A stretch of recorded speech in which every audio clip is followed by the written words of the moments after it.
दोस्तों, आज आपका फिर से स्वागत है हिंदी इंटरनेशनल ड्रामा में। आपने पिछली वीडियो में एंडलेस लव के एपिसोड 1 में देखा था कि मिन की ड्रेस के पैसे देने में डे को कितनी परेशानियां उठानी पड़ती हैं।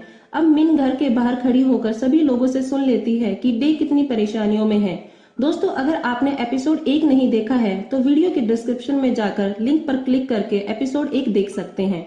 आज शुरू करते हैं एपिसोड 2, जिसमें मिन अपने डैड के साथ ब्रेकफास्ट कर रही थी, पर उसका ध्यान खाने पर न देखकर मिन के डैड मिन से पूछते हैं, तुम परेशान क्यों हो? मिन अपने डैड को कहती है, मैंने ना चाहते हुए भी अपनी यूनिवर्सिटी के एक दोस्त को परेशान कर दिया है और अब मुझे बुरा लग रहा है। मिन के डैड कहते हैं कि गलती तो इंसान से ही होती है, अगर तुम्हें अपनी गलती का एहसास है तो तुम उसे सुधारने की कोशिश तो कर सकती हो। अब मिन डे को ड्रेस के पैसे वापस करने डे के घर जाती है। वहीं डे के घर पर डे और डे का दोस्त क्यों दोनों जली हुई दीवारों को साफ कर रहे हैं। क्यों डे को कहता है, तुम घर को दोबारा से पेंट क्यों नहीं करा लेते? डे कहता है कि मेरे पास पैसे नहीं हैं। तभी डे के डैड डे के ऊपर पानी फेंकने लगते हैं। डे अपने डैड और घर की हालत को देखकर गुस्सा हो जाता है और अपने दोस्त क्यू को अपने डैड का ख्याल रखने की कहकर घर के बाहर भाग जाता है। मिन डे को बाहर आता हुआ देखकर वहीं छिप जाती है। डे भागता हुआ अपने अंकल के पास जाता है। ये वही अंकल है जो उसे बॉक्सिंग मैच में भाग लेने के लिए कह रहे थे। डे के अंकल मैच के लिए तैयार हो जाते हैं। डे ना चाहते हुए भी बॉक्सिंग मैच के लिए जाता है ताकि घर के खर्च के लिए पैसे कमा सके। डे को अंकल कहते हैं कि तुम सिर्फ 5 राउंड तक अपने पैरों पर खड़े रहना, फिर तुम हार जाना। डे मान जाता है। मैच को देखने आए हुए लोग मैच पर पैसे लगाते हैं। वहीं खड़ा एक आदमी मैच को बड़े ध्यान से देख रहा था। रेफरी दोनों मेंबर्स को रूल बताता है और मैच शुरू हो जाता है। डे 5 राउंडों तक जीत रहा है और अगले राउंड की शुरुआत में ही डे के अंकल उसके पास आते हैं और उसे कहते हैं, तुम्हें ये मैच हारना होगा। यह सुनकर डे सोचता है कि मेरी जिंदगी कितनी निर्दयी है जो मुझे इतनी परेशानियां मिल रही हैं। अगले राउंड में डे जीतने ही वाला होता है कि उसे केयर टेकर की सैलरी याद आ जाती है और वो जीता हुआ मैच भी हार जाता है। अगले सीन में हम देखते हैं कि डे अपने डैड की केयर टेकर को सैलरी देता है और उसे जॉब पर वापस आने के लिए मना लेता है। रात में डे अपने डैड के कमरे में जाकर अपनी मोम की फोटो देखकर बहुत रोता है कि मेरी जिंदगी इतनी बुरी क्यों है। अगली सुबह मिन डे को यूनिवर्सिटी में मिलती है और डे की चेहरे की चोट को देखकर उससे पूछती है कि ये तुम्हें चोटें कैसे लगी। डे मिन को बिना कुछ बताए वहां से चला जाता है और मिन डे के लिए दवाइयाँ लाती है, जिसे देखकर नी मिन को कहती है, क्या तुम डे को पसंद करने लगी हो? मिन मना कर देती है। थोड़ी देर में मिन और नी यूनिवर्सिटी के बाहर देखती हैं कि एक लड़की यूनिवर्सिटी के बाहर डे को अपनी चॉकलेट देकर उसे अपना बॉयफ्रेंड बनने के लिए कहती है। डे सबके सामने उस लड़की को बताता है कि वह कितना गरीब है और अपने घर की परेशानियों के बारे में भी बताता है। वह लड़की यह सब सुनकर डी को कहती है, मुझे माफ कर दो, मैं तुम्हें अपना बॉयफ्रेंड नहीं बना पाऊंगी, और वहां से चली जाती है। डी को यूनिवर्सिटी से बाहर जाता हुआ देखकर मिन डी के पीछे जाती है और उसे कहती है, तुम्हें इस लड़की की फीलिंग्स के बारे में सोचना चाहिए था और तुम्हें उसे मना ही करना था, तो तुम उसे कह सकते थे कि वह तुम्हारे टाइप की नहीं है। डी यह सुनकर बहुत गुस्सा हो जाता है और मिन से कहता है, मैं भी हमेशा अपने आप को हंसने के लिए कहता हूँ, पर मैं अंदर से इतना दुखी हूँ कि मैं हंस भी नहीं पाता। और यह सब कहकर डी यूनिवर्सिटी से चला जाता है। आज फिर से डी और क्यू सड़क पर अपना सामान बेचने के लिए खड़े हैं। क्यू डी को कहता है, तुम आज ठीक नहीं लग रहे हो, तुम घर चले जाओ और कुछ आराम कर लो, पर डी मना कर देता है। तभी मिन डी के लिए दवाइयाँ लाती है, पर डी लेने से मना कर देता है। मिन दवाई को अपनी उंगली पर लगाकर डी की चोटों पर लगाने लगती है। डी मिन को मना नहीं कर पाता। मिन डे को दवाई देकर जाने लगती है और तभी डे उसे पीछे से रोकता है। मिन मुड़कर कहती है कि तुम मुझे थैंक यू मत कहो। डे हंसता है और मिन को कहता है, मैं तुम्हें थैंक यू नहीं कह रहा, मैं तो सिर्फ दवाई का ढक्कन मांग रहा था। क्यों वहाँ खड़ा सब कुछ देख रहा है। मिन के जाते ही क्यू डे को कहता है, क्या तुम इसे पसंद करते हो? डे उसे मना करता है और उसे कहता है कि यह सिर्फ मेरी यूनिवर्सिटी की दोस्त है। अब मिन डे के घर पहुंच जाती है। बहुत देर तक दरवाजा खड़खड़ाने पर किसी को बाहर ना आता देखकर वह घर में चली जाती है और आवाजें लगाती है, क्या कोई यहाँ पर है? डी के डैड मिन के सिर पर पीछे से बड़ी सी चम्मच मारते हैं और मिन से कहते हैं, तुमने मेरे घर से क्या चुरा लिया? मिन डी के डैड को कहती है, मैंने आपके घर से कुछ नहीं चुराया, मैं तो आपके लिए फलों की टोकरी लाई हूँ। और वह देखकर डी के डैड खुश हो जाते हैं और मिन डी के डैड से दोस्ती कर लेती है और उनकी खाने के लिए कुछ पिज्जा भी मंगाती है। और तभी डी के डैड की केयर टेकर घर में आ जाती है और यह सब देखकर वह कहती है कि ये सब कौन लेके आया है, और मिन को देखकर कहती है, तुम कौन हो और तुम अंदर कैसे आ गई? डे के डैड कहते हैं कि ये मेरी दोस्त है।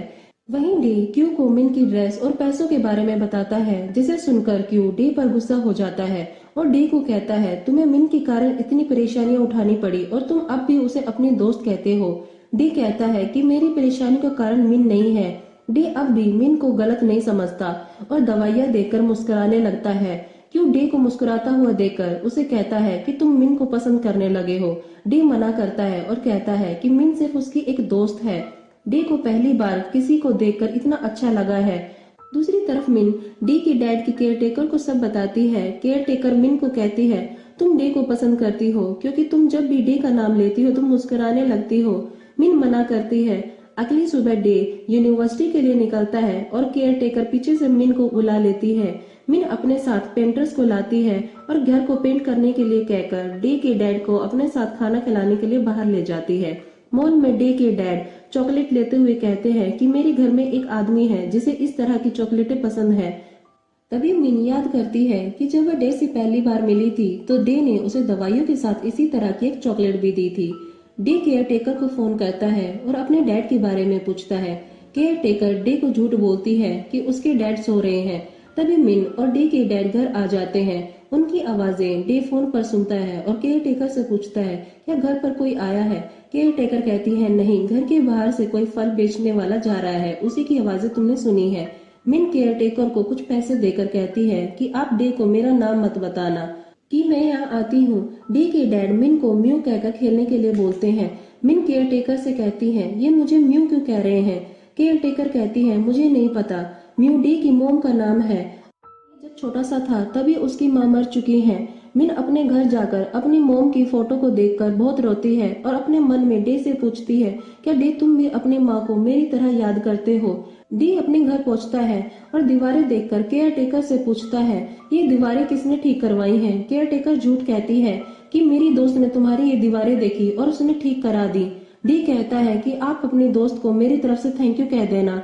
केयरटेकर अपने घर के लिए चली जाती है। रात में मिन अपनी आर्ट गैलरी में एग्जीबिशन पर फुन का इंतजार कर रही थी और गैलरी के बाहर डे भी एग्जीबिशन देखने के लिए आया है, पर वह सोचता है मेरे पास कार्ड नहीं है, क्या मुझे अंदर जाना चाहिए। तभी गैलरी की एक वर्कर बाहर आती है और डे को कहती है मैडम आपका इंतजार कर रही है।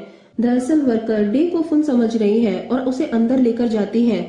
मिन डे को देखती है और अपनी सारी पिक्चर्स डे को दिखाती है और धागे वाले जोड़े की पिक्चर दिखाकर डे को कहती है तुम्हें ये धागा पता है कि छोटी उंगली में ही क्यों जोड़ा जाता है, क्योंकि छोटी उंगली की नस दिल की सेम आर्टरी से जुड़ी है और ये धागा एक जोड़े को उनके दिल से जोड़ देता है। तभी वे एक दूसरे की उंगलियां पकड़ लेते हैं। तभी फुन गैलरी में अपनी गर्लफ्रेंड को लेकर आता है और मिन से मिलाता है और डे और मिन को डिनर के लिए बाहर लेकर जाता है। फुन अपनी गर्लफ्रेंड और डे के सामने बार बार मिन को छोटी बच्ची कहता है जो मिन को पसंद नहीं आता।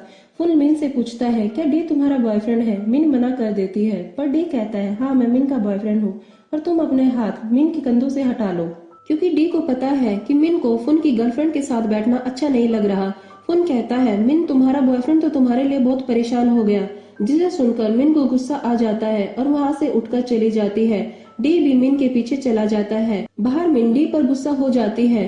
डे मिन को कहता है मैं तो तुम्हारी मदद कर रहा था और डे मिन को कहता है क्या तुम्हारा लाल धागा तुम्हें फुन के पास नहीं ले जा सकता। मिन और भी गुस्सा हो जाती है और डे को थप्पड़ मार देती है। मिन अपने घर पर जाकर फुन के बारे में सोचकर बहुत रोती है।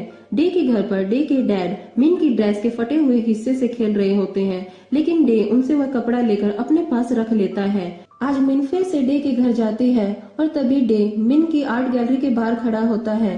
डे मिन को फोन करता है और उसे मिलने के लिए कहता है, पर मिन उसे कहती है मैं तुम्हें आज नहीं मिल पाऊंगी। तभी डे के डैड मिन की गैलरी का कार्ड अपनी पॉकेट में रख लेते हैं। रात में मिन के डैड, फुन और फुन की मॉम सभी लोग डिनर के लिए बाहर जाते हैं। वहीं डिनर पर फुन की मॉम और मिन के डैड उनकी शादी के बारे में बात करते हैं। फुन उन्हें कहता है कि मिन पहले अपनी मास्टर्स पूरी कर ले, फिर वे शादी कर लेंगे। फुन मिन को उसके घर के लिए लिफ्ट देता है और उसे रास्ते में कार में कहता है कि वह उसे सिर्फ अपनी छोटी बहन समझता है। मिन फुन की बातों को सुनकर गुस्सा हो जाती है और कार से उतरकर टैक्सी से चली जाती है। आज मिन को बहुत बुरा लगा है और वह बहुत सारी शराब पी लेती है और फुन की जगह गलती से डे से फोन कर देती है। मिन को रोता हुआ सुनकर डे मिन को कहता है तुम कहाँ पर हो, तुम मुझे बताओ, मैं तुम्हारे पास आ जाऊंगा। मिन उसे बताती है कि वह अपनी आर्ट गैलरी के सामने बैठी हुई है। डे अपना सारा सामान सड़क पर छोड़कर गैलरी के लिए भागता है।